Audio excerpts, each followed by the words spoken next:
बिस्मिल्लाहिर्रहमानिर्रहीम। अस्सलाम वालेकुम दोस्तों, नई वीडियो में खुश आमदीद। दोस्तों, पाकिस्तान के खिलाफ जंगी तैयारियों का हुक्म देने वाला मोदी खुद मुसीबत में फंस गया। भारतीय पंजाब में सिख बिफर गए, तलवारें निकालकर रोडों पे आ गए, कर्फ्यू नाफिज कर दिया गया, हालात काबू से बाहर हो गए। दोस्तों, ये सब क्यों हुआ है, किस वजह से हुआ है, इसकी मुकम्मल तफसीलात हम आपके साथ शेयर करेंगे। इसके बाद जो सिखों की जानिब से नारे लगाने शुरू कर दिए गए हैं, उसने पूरे भारत के लिए खतरे की घंटी बजा दी है। वीडियो की तफसील में जाने से पहले आप देख रहे हैं हकीकत की दुनिया डॉक्टर अली के साथ। हमारा चैनल सब्सक्राइब करके घंटी के निशान को दबाना मत भूलिएगा। इस वीडियो को ज्यादा से ज्यादा फेसबुक, व्हाट्सएप और सोशल मीडिया पर शेयर जरूर करें। शेयर और लाइक करने के साथ साथ कमेंट बॉक्स में पाक फौज जिंदाबाद, पाकिस्तान पाइंदाबाद और पाकिस्तान के गुमनाम हीरोज को सलाम का नारा कमेंट जरूर कीजिएगा। दोस्तों, इसमें कोई शक नहीं है कि अल्लाह ताला ने इस पाकिस्तान को बनाया है और वही इसकी हिफाजत फरमाने वाला है। गुज़िश्ता रोज हमने आपको बताया था कि किस तरह ताकत के जोम में भारतीय एयर चीफ ने अपनी फौज को एक महदूद जंग के लिए तैयार रहने का हुक्म दिया था। उसके बाद ये कयास रहियां की जा रही थी कि पाकिस्तान के अंदरूनी हालात का फायदा उठाकर भारत की जानिब से पाकिस्तान के इलाके आजाद कश्मीर पर हमला किया जा सकता है, क्योंकि भारत 27 फरवरी के बाद से पर तोल रहा है कि किसी तरीके से अपनी 27 फरवरी की हजीमत का बदला ले। और अब तो उनकी फेवरेट गवर्नमेंट पाकिस्तान में बरसरे इक़्तिदार आ चुकी है, लिहाजा उनकी जानिब से अब कोई भी इस तरह का मिस एडवेंचर करने की कोशिश की जा सकती है।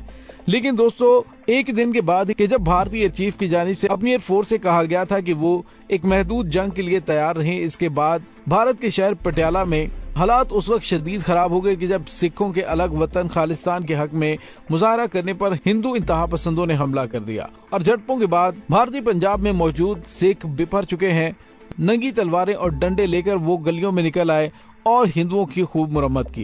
दोस्तों, भारतीय मीडिया के मुताबिक भारतीय रियासत पंजाब के शहर पटियाला में खालिस्तान के हामियों और मुखालिफिन में झड़प से मुतअद्दिद अफराद जख्मी हो गए, जिनमें कई की हालत नाजुक बताई जा रही है।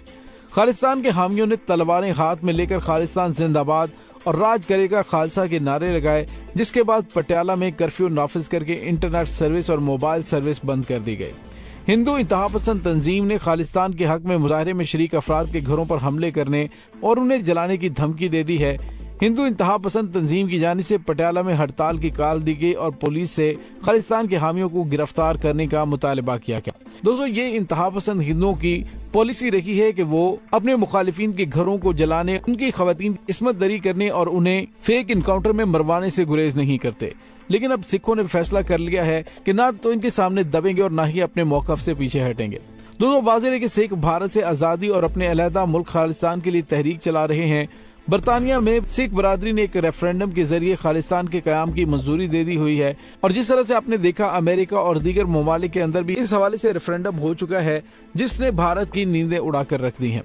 दोस्तों, इस वक्त भारत के अंदर एक नहीं बल्कि 57 से ज्यादा अलहदगी पसंद तहरीकें चल रही हैं, जो मुख्तलिफ इलाकों और मुख्तलिफ सूबों के अंदर अपनी पुरतशद्दुद कार्रवाइयां भी जारी रखे हुए हैं। वो अलग बात है कि भारतीय मीडिया पर सिर्फ वही खबरें सामने आती हैं जिनकी भारतीय हुकूमत की जानिब से मंजूरी दी जाती है, लेकिन फिर भी मुकामी मीडिया पर चीदा चीदा ऐसी खबरें सामने आती रहती हैं जिससे पता चलता है कि भारत के अंदर हालात काफी ज्यादा कशीदा हैं। कुछ अर्सा पहले असम और बंगाल के अंदर जो हिंदू मुस्लिम फसादात फूटे और अब जो हिजाब के मामले पर मुसलमानों और हिंदुओं के दरमियान शदीद कशीदगी पाई जाती है, इस सूरत हाल के अंदर सिखों को अंदाजा हो चुका है कि अगर उन्होंने हिंदुओं के तसल्लुत से आजादी हासिल न की तो आने वाले वक्त में उनके लिए मजीद मुश्किलात सर उठाए खड़ी होंगी। दोस्तों, नरेंद्र मोदी की हमेशा पॉलिसी रही है कि जिस तरह से उन्होंने मकबूजा कश्मीर के अंदर हालात को काबू करने के लिए आर्टिकल 370 और 35A को खत्म किया और वहाँ पर उसके बाद मौत की होली खेली, अब इसी तरह के हालात वो सिखों के साथ भी पैदा करने की कोशिश करने वाले हैं। लेकिन दोस्तों, सिखों ने भी वाज़ेह पैगाम दे दिया है कि अब 1984 वाले हालात नहीं है कि जब गोल्डन टेम्पल में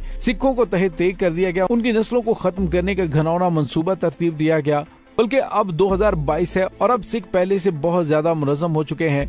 दोस्तों, इसमें कोई शक नहीं कि भारत के इंतहा पसंद वजीर आजम नरेंद्र मोदी की हुकूमत के दरमियान पूरे भारत के अंदर अकलियतों का जीना दो भर कर दिया गया है। आए रोज अकलियतों पर होने वाले जुल्म सितम और हिंदू इंतहा पसंदों की जानिब से अपने नजरिए के फरोग के लिए की जाने वाली कोशिशों से पता चलता है कि इंतहा पसंद हिंदू लीडर नरेंद्र मोदी भारत को एक हिंदू स्टेट बनाना चाहता है। इसी वजह से वो तमाम अकलियतों के खिलाफ शिकंजा तंग कर रहा है। लेकिन दोस्तों भारत का वजीर आजम नरेंद्र मोदी ये भूल जाता है कि अगर पाकिस्तान ने 27 फरवरी को गिरफ्तार किए जाने वाले पायलट अभिनंदन को छोड़ दिया था तो इसका मतलब ये नहीं कि पाकिस्तान की ये कमजोरी है। पाकिस्तान अमन चाहता है और मसला कश्मीर समेत तमाम मसाइल के हल के हवाले से बातचीत करना चाहता है।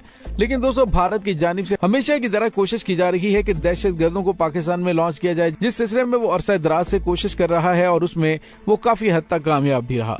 अफगानिस्तान के रास्ते पाकिस्तान में होने वाली दहशतगर्दी और ईरान की सरजमीन इस्तेमाल करते हुए पाकिस्तान के खिलाफ जो दहशतगर्दी का बाजार गुज़िश्ता 20 सालों से गर्म किया गया है, उसे भी साफ पता चलता है कि भारत के पाकिस्तान के खिलाफ क्या अज़ाइम है। हालिया दिनों में जिस तरह से पाकिस्तान के हालात हुए हैं, भारत ने पाकिस्तान के अंदरूनी हालात को फायदा उठाकर पाकिस्तान पर कोई भी स्ट्राइक करने और मिस एडवेंचर करने की कोशिश करनी है, जिसके लिए पाकिस्तान की मुसल्लह अफवाज तैयार हैं। कोई बात नहीं, पाकिस्तान में इम्पोर्टेड हुकूमत इक़्तिदार संभाले हुए है, लेकिन पाकिस्तान के दिफा की जिम्मेदार पाकिस्तान की मुसल्लह अफवाज बरी बहरी और फिजाई हुदूद में मुकम्मल तौर पर तैयार है। अगर भारत की जानिब से ऐसी कोई गलती करने की कोशिश की गई तो शायद उसकी ये तारीखी गलती होगी, क्योंकि पाकिस्तान ने वाज़ेह तौर पर भारतीय धमकी और भारतीय शरारतबाजियों का जवाब देते हुए कहा था, भारत किसी गलतफहमी में मत रहे। पाकिस्तान की अमन पसंदी उसकी कमजोरी नहीं है। हम जब सरप्राइज देने पे आते हैं तो फिर बड़े बड़ों के छक्के छुड़ा देते हैं। दोस्तों दूसरी जानिब मकबूजा जम्मू कश्मीर के अंदर भी भारतीय फौज की जानिब से आए रोज जुल्म सितम के पहाड़ तोड़े जा रहे हैं। वहाँ पर भी सिख मुसलमान कश्मीरियों के साथ इजहार यकजहती करते हुए नजर आते हैं। और दोस्तों आपको याद है कि जिस तरह से गुज़िश्ता कुछ अरसे के दौरान भारत में इंतहा पसंद हिंदुओं ने मुसलमानों की नमाज जुमा अदा करने के रास्ते में रोड़े अटकाने की कोशिश की और जहां पर नमाज जुमा अदा की जाती थी वहां पर गोबर और गंदगी फैला दी जाती थी। लेकिन पंजाब के सिखों ने मुसलमानों से कहा कि वो हमारे गुरुद्वारों में आए, वहां पे नमाज अदा करें, हम देखते हैं कौन मुसलमानों को रोकता है। तो दोस्तों भारत में बसने वाली अकलियतें अब इकट्ठी होना शुरू हो चुकी है और इकट्ठा होकर वो एक अलग वतन का मुतालिबा कर रही हैं। आने वाले दिनों में ये मुतालिबा मजीद शिद्दत इख्तियार करने वाला है और उसके बाद अब देखिएगा कि भारत की जानिब से हमेशा की तरह इसका इल्जाम भी पाकिस्तान की खुफिया एजेंसी ISI पर लगाकर अपना दामन छुड़ाने की कोशिश की जाएगी। लेकिन भारत को ये अंदाजा हो जाना चाहिए कि जो उसके इंतहा पसंद वजीर आजम नरेंद्र मोदी की जानिब से इकदाम उठाए जा रहे हैं, उससे अवाम के अंदर न सिर्फ बगावत जन्म लेती है बल्कि वो कोशिश करना शुरू हो गए हैं कि हम एक अलग वतन पाकिस्तान की तरह बना लें, जहाँ पर हम आजादी से सांस ले सकें, जहाँ पे कोई हिंदू ब्लैकमेलर हमारी बच्चियों की इज्जतों को तार तार ना कर सके और ना ही हमारे घरों और हमारे कारोबारों को जलाने की धमकियां दे। दोस्तों इस तमाम सूरत हाल के बारे में आपका क्या कहना है, कमेंट सेक्शन में अपने ख्यालात का इजहार जरूर कीजिएगा। इसके साथ ही डॉक्टर अली को इजाजत दीजिए, इंशाल्लाह बहुत जल्द मिलते हैं एक नई वीडियो में। तब तक के लिए अपना बहुत सारा ख्याल रखिएगा। पाक फौज जिंदाबाद, पाकिस्तान पाइंदाबाद, पाकिस्तान के गुमनाम हीरोज को सलाम, अल्लाह वारिस।